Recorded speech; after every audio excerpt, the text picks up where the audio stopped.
In Set 9, there are a ton of different ways to obtain Ornn items, from augments like Portable Forge, and portals like Ornn's Forge. There was also added a ton of new Ornn items to Set 9, so let's dive in and take a look at how to use every single one. Note that the numbers on items might be buffed or nerfed, but the overall effect from them should still be the same throughout the entirety of Set 9. Anima Visage gives a lot of HP, and also regenerates a ton of HP throughout the fight.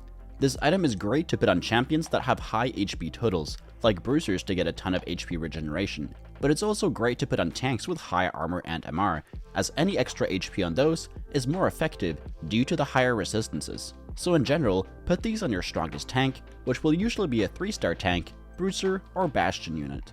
Deathfire Grasp is all about positioning. If you put this on a champion, you need to pay attention to where you position them, because this item marks their current target at the start of the fight and instantly deals 20% of their max HP. The holder of the item deals 50% more damage to them and 25% more damage to other targets.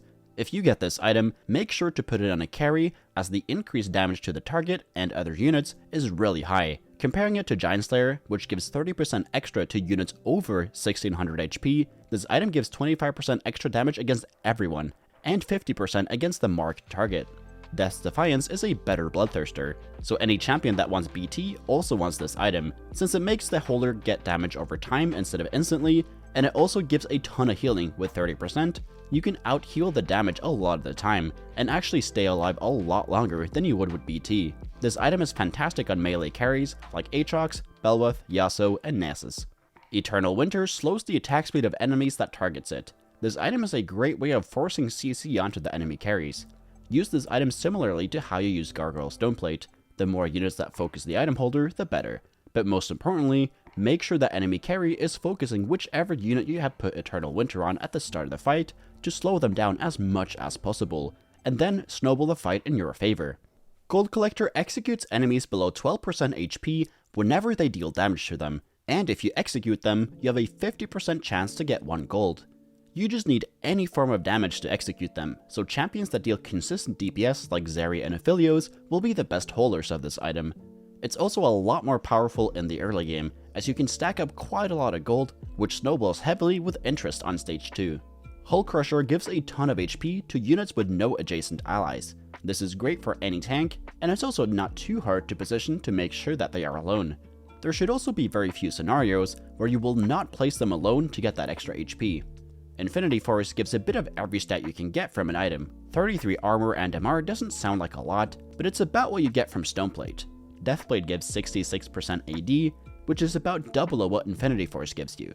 And it's like this when comparing it to most of the other items as well. So give this item to units that like every stat in the game. This will be melee carries like Yasuo, Nasus, and Urgot. It also works great on mixed damage carries like Katarina. Manazane works like a mix of blue buff and Spear of Sojin, but on steroids. After you casted your spell, you get a ton of mana, and this works on both units with low and large mana pools.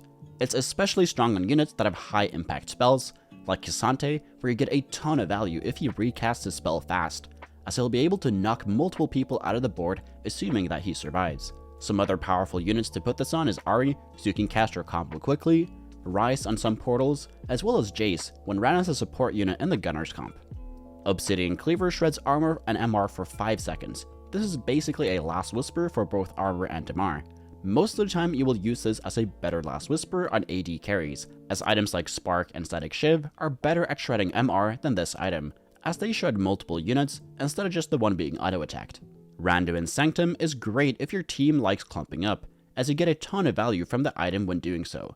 Comps like Demacia, where you already want to clump, really love this item. One thing to note is that you don't have to get max value from this item.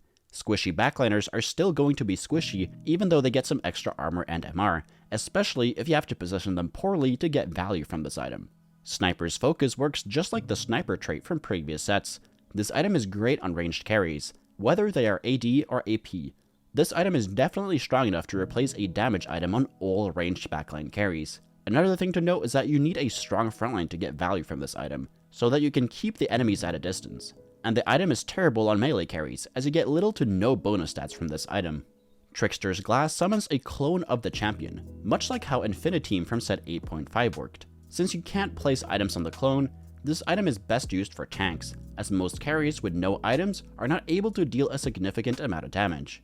Zhonya's Paradox makes the holder invulnerable at 40% HP. This is good for pretty much every AP carry in the set, as this item also gives a lot of AP. It can also be put on units like Yasuo or Nasus for them to heal up and stay in the fight once the invulnerability kicks in. Blacksmith Gloves gives 2 random Ornn items to the wearer. Much like Thieves Gloves, this item is best on tanks and melee carries. This is because items like Anima Visage, Trickster's Glass, and Eternal Winter, to name a few, are straight up terrible on backline carries, and you will get 0 value from them there, while you still get some value from Gold Collector and Deathfire Grasp on tanks. Another thing to add is that Rocket Propelled Fist, also known as the Blitzcrank Hook, was removed from Ornn's item pool, so that will no longer appear in the game anymore. And to close off, I want to stress that every Ornn item is good in different situations, and when picking an Ornn item, think about what items your team needs. If your carry is relying on Last Whisper, then picking Obsidian Cleaver is a good play, as now you don't have to worry about getting an extra bow and glove, and this allows you to more freely slam other items, and it also allows you to hit 3 items for your carry a lot quicker. Thank you so much for watching. If you learned something, please leave a like and subscribe to the channel. If you want cheat sheets for any of my comp guides or other guides, they're available for YouTube members and patrons, and the link to join those are down in the description. So take care and see you in the next video.